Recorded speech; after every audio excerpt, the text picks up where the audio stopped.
Wanted to ask you, when I think about coaching and diversity in the NFL, obviously I think about race, and I'm greatly Yeah. concerned about that. But it's also a diversity of ideas, diversity of styles, all those things that Mhm. the NFL needs to evolve with. How do they get there to a point where um, you will have a better meritocracy of candidates, regardless of what their race is or the style in which they coach?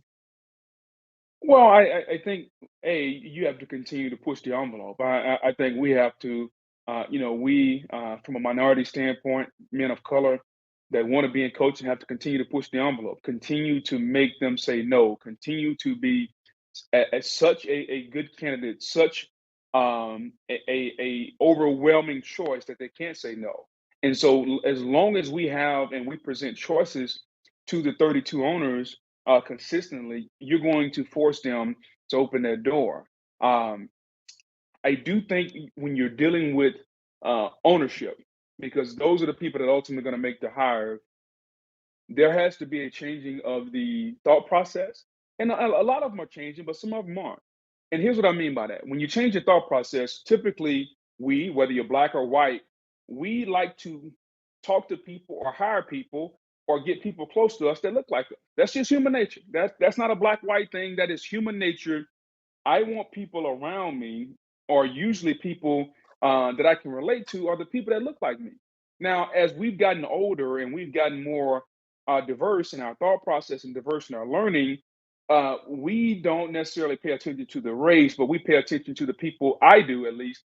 How who can make me better? Like I like being around people that can make me better, make me smarter, that make me say, you know what, make me think. And the more I look at it, that's how the diversity in my life has come about. And whether they're black or they're white, regardless, it doesn't matter. Those people often come to the forefront because I'm trying to learn something. I'm trying to grasp the energy or grasp the knowledge that they're sharing. And so, as it pertains to coaching, man, like these owners, at the end of the day, these owners want to make money. They want to be able to win, and they want to be able to pat their chest that their team is XYZ. And if you can show them consistently that you can do that for them, regardless of whether you're black or white, to me, that's how you continue to knock that door down. And yeah, 70% of our league is African American.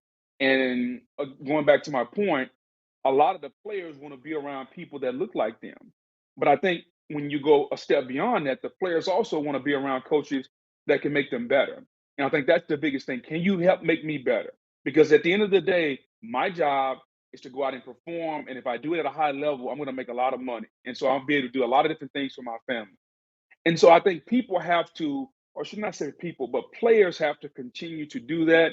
But as far as the coaches that want to be head coaches in the league, number one, continue to push the envelope and show the owners that you're qualified, you're overqualified, and you're ready to do the job. Do the job. Two, have a plan and make sure that you're ready to work your plan and show your plan. And three, I think over time, as the ownership starts to change a little bit, uh, the ones who have never hired a minority coach, hopefully they will be open to it. But like there are organizations like Indy and Tampa, those are some of the more diverse organizations in football. Pittsburgh, Mike Tomlin has been there forever. So there are a lot of a lot of organizations that don't care what color you are. They just want the best man.